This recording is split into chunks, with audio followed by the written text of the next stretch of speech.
There's something narcissistic abuse does that's hard to explain to people who haven't experienced it. It doesn't just hurt you. It separates you from yourself. It creates a gap between who you are and who you can access. And the worst part? It happens so gradually you don't even notice you're disappearing. In the beginning, you were whole. You had instincts, preferences, opinions, a sense of who you were and what you liked. You knew when something felt wrong. You knew what you needed. You knew your own mind. And then you met them. And slowly, almost imperceptibly, you started to drift away from yourself. It starts with small adjustments.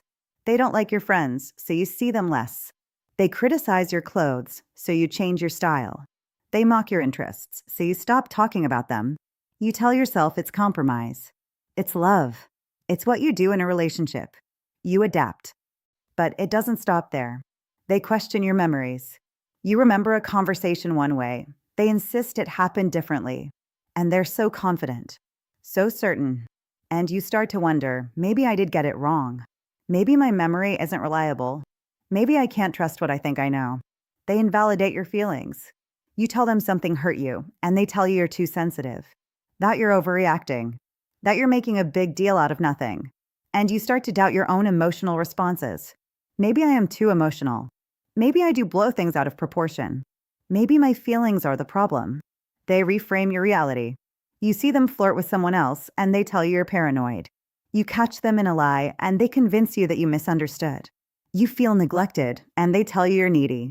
And piece by piece, you stop trusting your own perception. This is how the disconnect happens. You learn that your version of reality doesn't matter, that your feelings aren't valid, that your needs are too much, that your instincts are wrong. So you stop consulting yourself. You stop checking in with your own truth. You start looking outside yourself for answers.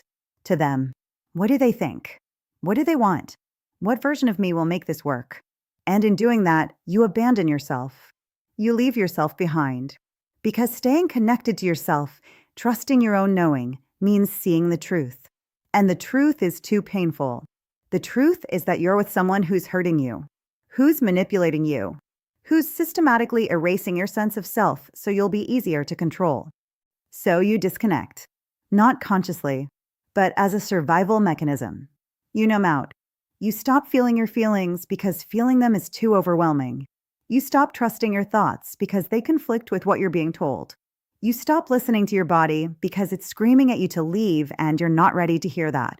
You become a stranger to yourself. You look in the mirror and don't recognize the person looking back. You used to laugh easily.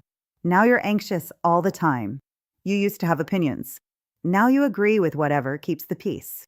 You used to know what you wanted. Now you can't even decide what to eat for dinner without second-guessing yourself. This is what narcissistic abuse does. It severs the connection between you and you.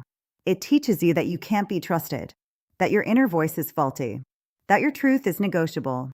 And in that severing, you lose access to the very thing that could save you, yourself.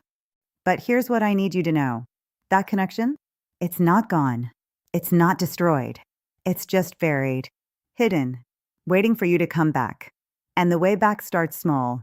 It starts with noticing when something doesn't feel right, not analyzing it, not justifying it, not explaining it away, just noticing. That felt bad. That hurt me.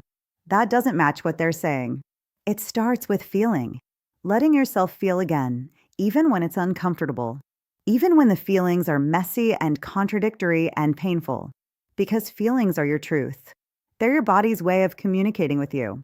And you've been ignoring them for so long, they've gone quiet. But they're still there, waiting.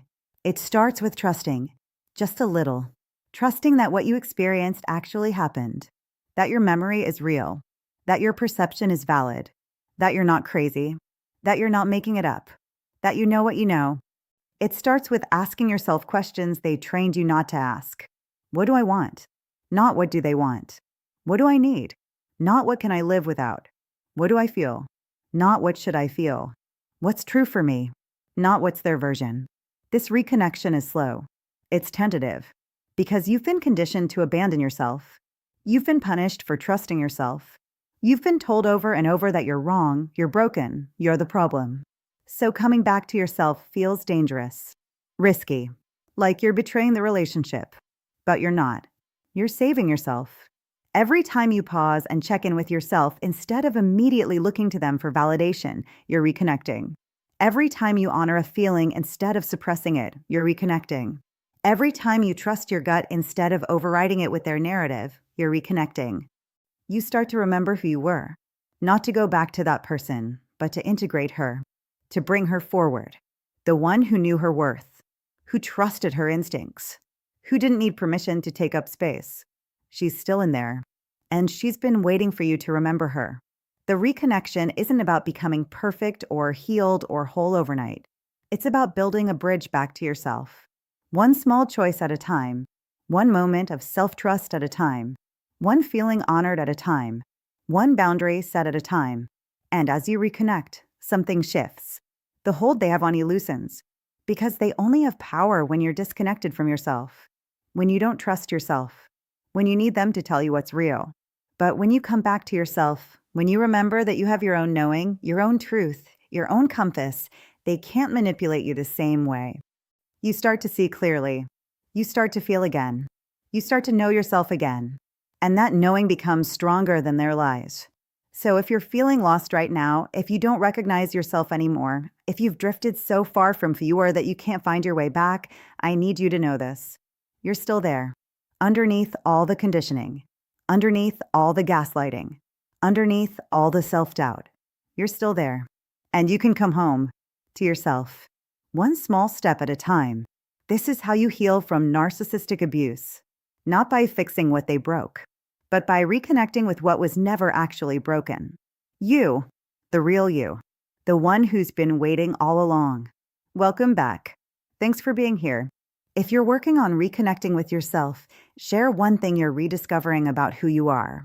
Let's celebrate coming home to ourselves. And subscribe to keep walking this path back to ourselves together. You're finding your way.